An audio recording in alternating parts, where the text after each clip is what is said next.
From TheMossShow.com, this is Hilton Giesener with another great episode of The Moss Show. In this episode, we'll be finding out about the Forefront UAG product and how it can help with intelligent external access to SharePoint resources on the inside. It's been a long while since the last episode, mostly because I was preparing for and then going on vacation. So a much needed break. I spent some time in Berlin in Germany visiting some family there and squeezing in a few interviews with some of the SharePoint Tech Ed Europe speakers at the same time. So this is the first of those interviews with Meir Mendelovich, who works on the Forefront UAG team.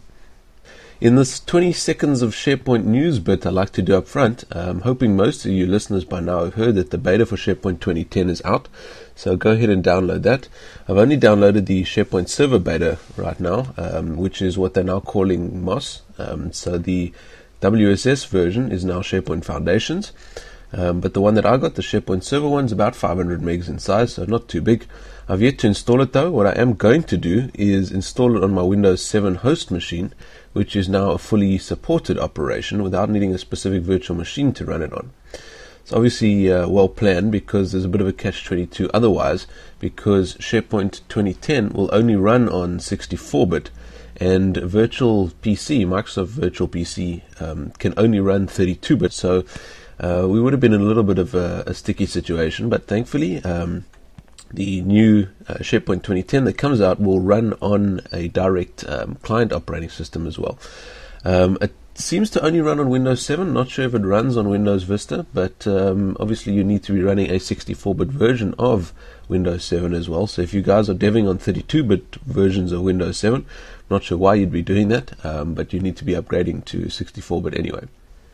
One thing to note, if you are going to do this though, there's a hot fix available that makes sure that you can actually install the beta on Windows 7 or on Windows Server 2008 R2. So I'll put a link to that hotfix into the show notes for this episode as well. In case you're not following the whole beta thing closely though, not only has the SharePoint beta for 2010 come out, but the Visual Studio 2010 beta is out now as well. So we're all set to go with playing around with deving some interesting things running on the new SharePoint 2010 and really getting up to speed with it, starting to play with it nice and early. Anyway, on to the show. So let's roll this interview with Meir Mendelovich on Forefront UAG. It's a slightly shorter episode because we thought we would be brave and go and record it standing outside in the cold in Berlin winter there, but I think it'll still be an interesting one for you to hear. But if you hear our teeth chattering at some point, then you'll know why. I was proud and I was standing. I was lost in a crowd. But now this room is abandoned. Everybody keep on fading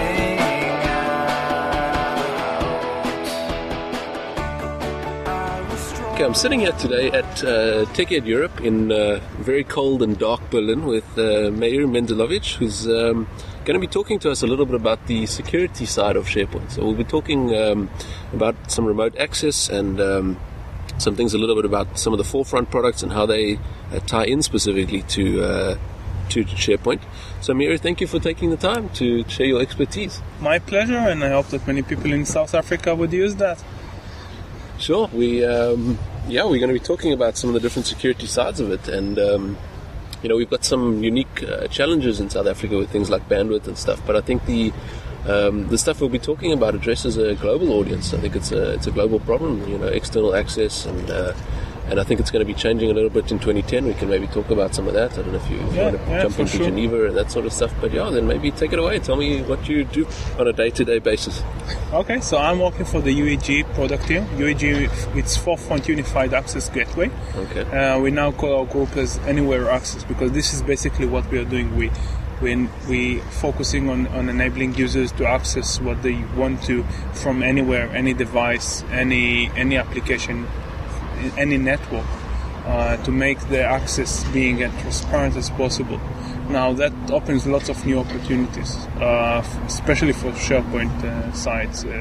So today, when I'm talking to customers, I see that most of the SharePoint deployments are targeting only the internal audience. So, for example, if you have an organization that is doing a project on SharePoint, and they have a vendor that is working for them, let's say, doing the graphics, for example.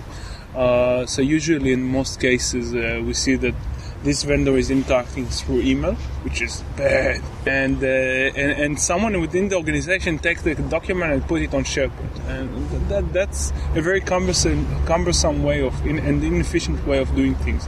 And with UEG, we strongly believe that you should provide as much access as possible to as many. But we don't waiver security. We still take care of that because for example, we have policies. So you can have one policy for a guy coming from the graphic vendor and another policy for your employee. And all this variety takes SharePoint to a different place because now it's not only an internal, team collaboration, because now it's a bigger story. We can put more players into the game and start make your deployments even more complicated and more challenging, bring new value to the company. So I guess the most common way, if you do want to extend an existing SharePoint infrastructure outside, is to extend with another web application with a different security system in front of it, so forms-based, something like that. And that seems to be the most common story that we're seeing. How does this compare and contrast with that? Yeah, so we see, first of all, there are other products that are doing things like that. So we're not inventing the wheel. We believe that we are doing very good wheels. Another thing that we see many companies are doing, they take firewall. They actually, what I'm calling, they punching a firewall.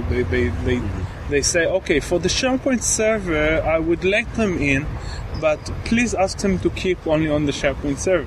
And that means that your SharePoint server, the very, very sensitive server that you got, that contains the most sensitive information of your organization, is now practically exposed to the internet.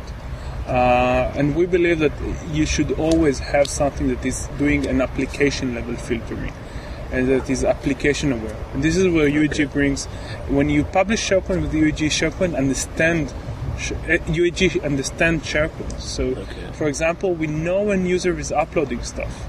We know when user is getting to a zone that is not authorized to. So you can configure these things on the edge, and you can also have different types of policies. So if you're coming from within the organization, you can do one thing, and if the same user is coming outside the organization, you can do different things. Now, another big option that we are opening is the ability to use mobile devices. So in SharePoint 2010, mobile browsing is a big theme, and they were doing an amazing job there. I'm not working for that team, but I really like to see that because they really took the right approach in doing very good browsing. And in most of the world, people like to browse to an application, and UEG has lots to offer there. For example, if you would ask your employees to type the corporate network each time they access SharePoint when they are remotely, maybe I'm taking the train and just want to check something, they wouldn't do that because corporate passwords are long and very hard to type on mobile devices. So we were speaking to customers, we saw that it was a barrier for mobile browsing. Then we came up with a unique solution that allow you to save an encrypted cookie on the mobile device. And then when you try to access again the SharePoint server, you just use the PIN.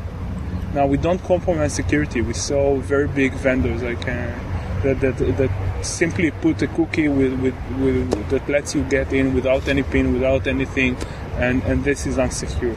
So this is something very much secure. We can get into details of how we use the PIN to decrypt the cookie. So no part in this part has full control. So if someone is stealing your device, he cannot get into your SharePoint server. So this is an example for new possibilities that we open with SharePoint deployment, specifically with SharePoint 2010. It's important to note that we would fully support SharePoint 2010 with our next release candidate that is coming out very, very soon. Our RTM is in the end of this year. Okay. So you would have support for the beta, and we are highly committed to make sure that when the final version of SharePoint would come out, we would support it, and we would support it fully with all the features. Another thing I want to mention is that we are one of the only products in the market that has AAM support, alternate access mapping. Now, as you know, if you try to publish SharePoint with proxy, that's nearly impossible because SharePoint assumes that the structure of the URLs is like it was intended. And if someone tried to change this URL, it simply doesn't work. And this is why in SharePoint they put alternate access mapping that completely solve this problem. And UAG has full support for alternate access mapping. In fact, in our previous version called IAG, Intelligent Application Gateway Service Pack 2, we also had support for that. So, and we are the only product. That means that when you are publishing SharePoint with UAG, you get the full SharePoint functionality. And we are not publishing just the web interface. We also support Explorer view, datasheet view. Okay. We also support check-in, check-out, open in Office. When I'm saying we are publishing SharePoint, I mean we're publishing 100% of the SharePoint. Yeah, so if you were falling back to forms-based authentication, you were losing all of that good client interaction to a large extent. It was finicky and it wasn't always working, if at all. Okay. So it's really a seamless, or it's a feature parity with internal SharePoint. Yeah. Okay. We believe we want to provide as much access as possible to employees. I want also to mention one of the coolest features we are introducing with UAG is direct access. Direct access is a new method of how our organization can allow their employee, and now we are talking about employee, not about partners and stuff like that want to access the corporate resources, and that means that they are always connected. Direct access provides you always connected, always managed experience. And I must say that as a user, direct access really revolutionized the way that I'm working with SharePoint, because suddenly every time I open my machine, I have access to the SharePoint server. So it's not something that I store just for collaboration. This is now something that I store for myself, because I know that it has backups and all the other stuff benefit. And now I really store all my things there, because I can count on the fact that I would also always have access to it. I don't have to turn on a VPN client that takes lots of time or stuff like that. I always have access. So as an employee, this is the best experience, and as a partner, I get a different experience, or whatever it is. So direct access, from my understanding, is, as you said, it's kind of a replacement or a new approach to what we would consider classically as a VPN connection, where we've got a specific client and specific protocols and firewalls and firewall issues and all that kind of stuff around VPN. And Cisco has issues with the 64-bit client, and we won't even go down that route. But direct access really eliminates a lot of those problems. But how does UAG then fit into that picture? Because my very limited understanding of direct access is it wouldn't even require something like UAG, because you're directly on the corporate network. How does it fit in, and what value does it add in that scenario? Exactly. Basically, direct access requires you to have Windows Server 2008 R2 direct access server installed. UAG augments this direct access server. So when you install UAG, you get direct access server installed at the same time. But UAG also enhances this direct access server. So we add their support for all kinds of backend application, because in direct access out of the box, we have support only for IPv6. Okay. We also enhance the scalability and high availability, because if you want to provide direct access to large audience, you need something to. You don't want your CEO to call you when he's in completely different times and saying, "I can't access the presentation you put on SharePoint," and UAG also takes care about management and something else that I see is very important. That direct access is just one part of a big remote access story, because the organization doesn't want direct access, doesn't want VPN, it doesn't want SSL VPN, it doesn't want SharePoint extranet, they want remote access. So it's a big story that has lots of parts in this puzzle, and the only product today that supports all these parts is UAG. So on the same box, on the same platform, on the same management, you have the best experience for Win7 client that has direct access. but you still have solution for all other clients. And this is a good place to mention. We support also, God forbid, non-Windows applications. We have support for Safari, for Mac, for Linux. We have Java. We're using Java there, Java applets. So we cover the whole range of remote access. So UG is like one-stop shop to get all your remote access needs. They are centrally managed. They are centrally hardened, centrally scaled. So this is okay. And SharePoint 2010 now, as a web application, now supports the other browsers better as well. So that's a good story for anybody not using. It's a good. It's also a good for you to mention that when we say that we support SharePoint 2010, we support also the web apps. Now, for partners, this is very important because you might come to a partner who doesn't have Office at all. He maybe have very, very early version of Office that you don't want to use with your organization. So instead of getting all this Word document that has compatibility view, because you want to work with partners, you can give them the Word web app over SSL VPN, and bang, you got it. Okay, yeah, we haven't mentioned this in the show before, but this is part of the new 2010 stack as well, is that built into SharePoint is now like a web version of the Office tools, a web version of Word and Excel and PowerPoint and that kind of stuff. So it's like a mini scaled-down version of the full client, but accessible purely via the web browser. Yeah, and hopefully supported on the browser. As a side viewer, I must tell you that it looks amazing. I talked to this team like 2 years ago when it was a whole bunch of sketches, and they showed me the prototype and the ambition to do really such a client. And I must tell you, when I'm looking at the final results, it's very amazing. I encourage you to play with that. It's simply there. It's simply working. And it's rich, and you are not a second, because I see other web-based solutions that are actually, you don't get the full experience of word processing, and this is a great thing to get very good word processing on the web and integrated into your SharePoint. You don't have to upload anything. You just open the document in SharePoint and you get it. Yeah. It makes it an easier story because, part of the I don't know how to phrase it quite politely, but part of the drawback of using some of these of using like a Word doc, of sharing it on SharePoint, one of the pushbacks is that you have to kind of download and open the doc every time, re-upload it, and that's obviously a lot more seamless with the Office 2007 client, for example. It's still not as seamless as pulling it straight off of a network share. Yes, but in the same. No, this is exactly what direct access is getting, because if I'm an employee, I can just click and open it from the SharePoint. I always work directly in front of the SharePoint. I don't have to keep my own folder that has a copy, because practically, other than airplanes, I don't have an offline needs. I always got a network. I always got some network working. It's working great. If you really need something for airplanes, for places without connectivity, you still have the Groove or the offline workspaces that is doing this job. So basically, it really complements the SharePoint experience. Because I would like also to tell a few things about Forefront. Has a lots of offerings for SharePoint, because we acknowledge that SharePoint is a key application within the organization.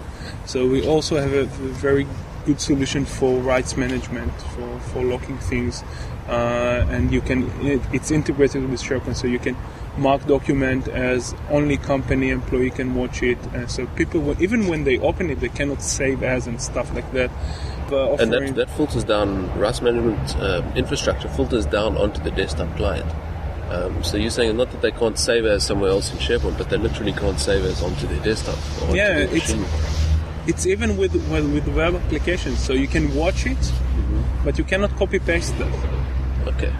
So it depends on how secure you want to be. You can say I don't want it even on web application because someone can sniff the traffic and get it, but so you require encryption end to end. So it's a huge variety of options, and that's a completely different interview about offerings there. And Forefront has it's an evolving brand. We have lots of very interesting announcements recently. So stay tuned. All right, so then maybe let's pull back and talk a little bit more about the UAG side of things. We've spoken about direct access and access for employees and things like that, which is really a lot easier. We no longer need to extend our web application, and we no longer need the AAM as much and that sort of thing.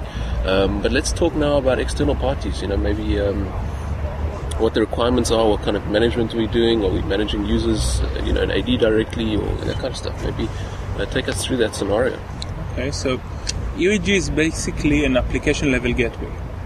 So it gets all the requests on one side from the client and potentially different requests to the backend. So one of the cool things that we can do there, we can play with the authentication. So for example, on the outside we can get an ADFS. And on the inside, you don't want ADFS on the SharePoint server, so you can use Kerberos to just pass the ticket, or you can just use strict username password or whatever it is. So you can look at us as kind of authentication broker that has one authentication to the external user, which could be partner or whoever it is, and a different authentication to the SharePoint server, because sometimes you cannot change the authentication on the SharePoint server, but you still want to introduce new functionality on the outside. So how does this relate to ADFS and Geneva and that new suite of functionality that we're looking at? Is this a complement to that, or is this a part of that? It is a complement for them, because basically ADFS v2, known as Geneva, is a platform for identity. And we use currently ADFS v1 as our platform. We would soon would support also ADFS v2. And for us, this is like the infrastructure that we're building upon. So it works with ADFS 1? Yeah, it's working with ADFS 1. We have installation today with ADFS 1. With SharePoint, you can take SharePoint 2003, existing deployment, don't touch it at all, and you can take UAG that would work, would have ADFS. So it's a very cool combination where you got a new need for partner access, and you can introduce it without changing almost anything in the backend.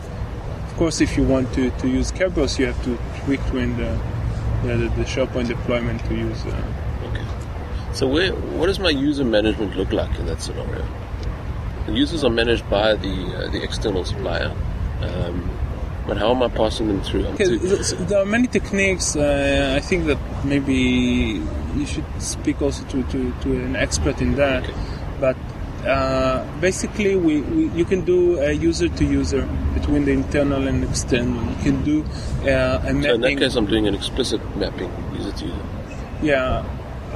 This is done in ADFS. This is not part of the thing that we are adding. Okay. The same thing that ADFS supports also users to groups. So you can have, if you're working with a partner, entire users could log in as a group. So you have lots of options how you map the internal identity and external identity. But the important thing that you can have different identities internally and externally. A different authentication mechanism. So another thing that we are doing in many SharePoint deployments that using UAG, we have two-factor authentication. All kinds of two-factor authentication. So you have smart cards. We have support for all the one-time passwords. So the tokens.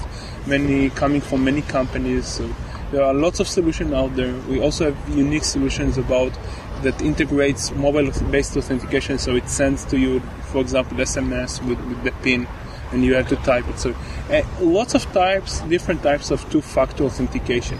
And all this rich world exists in UAG, but you don't have to introduce that to SharePoint.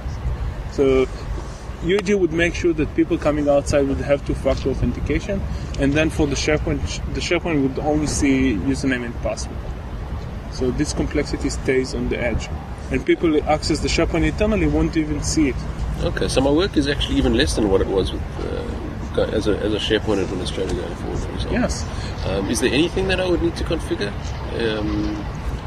So you need basically the basic thing you have to configure is AAM. alternate access Okay. mapping, because you have to configure just the mapping of the URLs. Because SharePoint has to know that there is a new domain that try to access the same web app.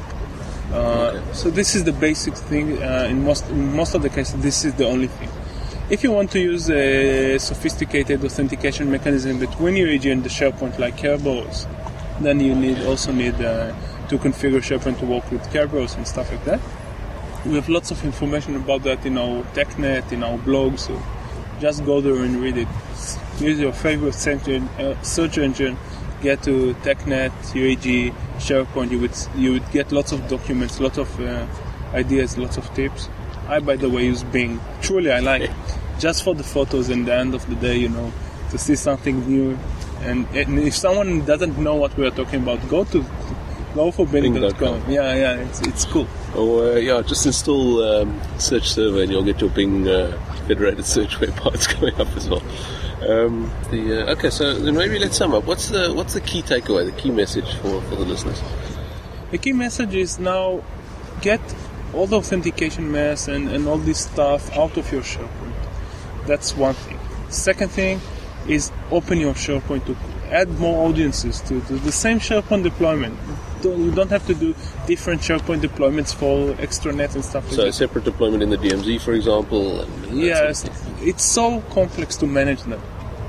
So you don't need it. Focus as a SharePoint admin, focus on SharePoint. There's lots of things to do as a SharePoint admin. Focus on that. And have UEG to take care about all the rest of the stuff, the external access, the two-factor authentication, mobile login, and all this stuff. Leave it on the edge for the UEG, and that's a better separation of responsibility. Yeah. Okay. All right, great. Meir, thanks for your time, and we're about halfway through the conference, so I hope the rest of it goes well. Yeah, it's a very busy one. It was sold out, even in this tough economic. We have inside like 7,000 people coming. Very impressive. Yeah, that's a big number. How many do you get at Ticket Israel? 30.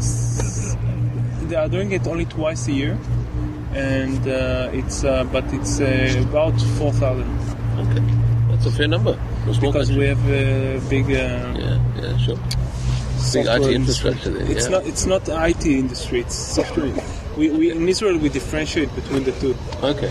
because we have like IT industry that is doing IT, Okay. and we have startups and software companies. Okay. Software industry. All right. Great. Thank you. Enjoy the rest of the conference. Out the window, everybody keep on fading out.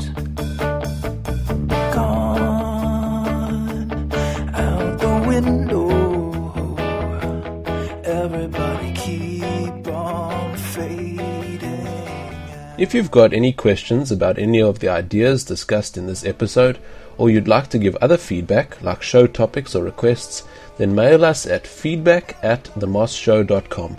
To access the archives of all of our shows, browse to www.themossShow.com or www.TheMossShow.com.